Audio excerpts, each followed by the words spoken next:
are first-class, fully qualified police dogs. About a third of our dogs are from the SPCA, Burnaby, Vancouver.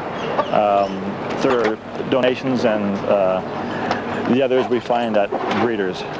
All of our dogs are purebred German Shepherd dogs, and we found that they're the best for all-round general purpose police service work.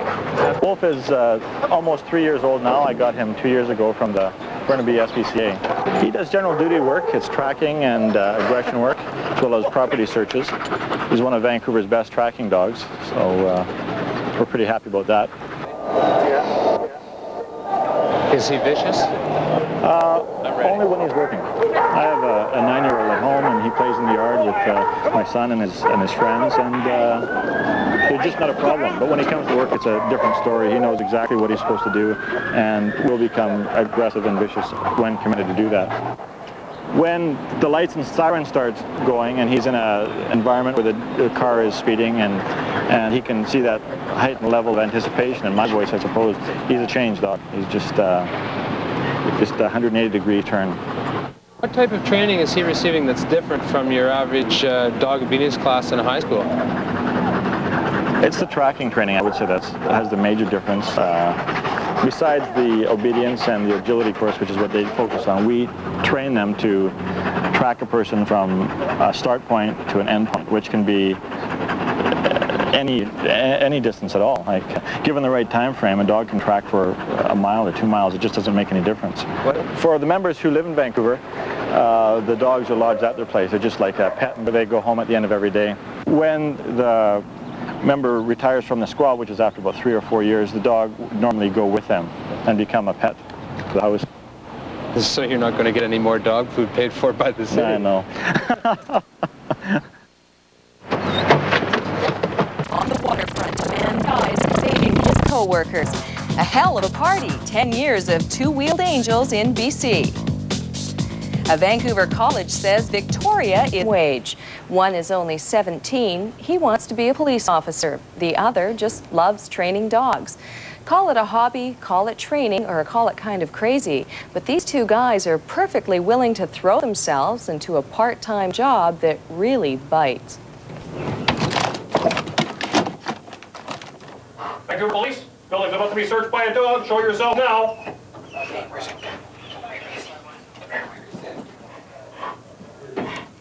Stop, police! What you got? Dig him! Good boy, hit that guy! Good boy! Good boy! Every dog has its day, and every police dog has its training. Believe it or not, taking a bite out of crime, or criminals, does not come naturally to members of the Canine Corps. Oh, I guess he's got me. I thought I could get away. Okay. They have to be taught how to clamp on and eventually release their criminal captives. And that means somebody has to be willing to submit themselves to the jaws of justice as a learning tool.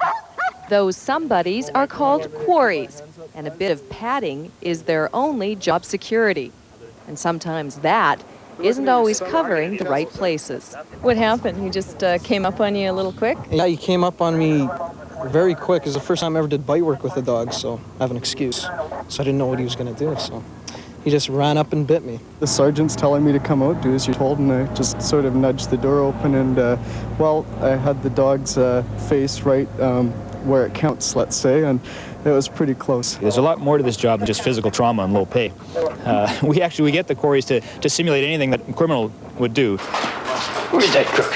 That can mean a variety of things, like bite work, playing hide and seek in industrial warehouses, or running through neighborhoods. We don't tell the residents that we're running through their yard, but one fellow came out, wondered what I was doing in his backyard, and, I said, oh, I work with the police, and, well, I don't really look like I do, of course, and he didn't believe me, and I don't blame him, and he yelled over to his buddy, go get the gun. Well, you got to be a fast runner and jump, and you got to wear real scuzzy clothes like what I'm doing right now. Have you ended up hiding in some pretty scuzzy places? Oh, yeah, in the back of real ugly cars and dusty and dirty, and people's houses when you don't know if they're looking at you and they might shoot you or something.